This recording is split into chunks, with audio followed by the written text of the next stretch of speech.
And the 0-2. He's got it. Time to celebrate.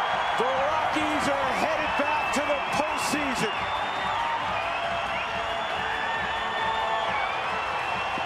A lot of high fives going on in the middle of this field. A lot of hard work. You would have never thought it. You look back in April and May, and then to see the excitement on this field and everybody being a part of it.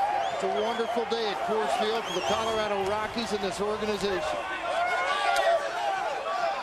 Second time in the last 3 years. And their work in this regular season is not done. They will head to Los Angeles with an opportunity to still capture the National League West, something they have never done since their inception in 1993. 91 wins, an all-time record for the Colorado Rockies of 2009.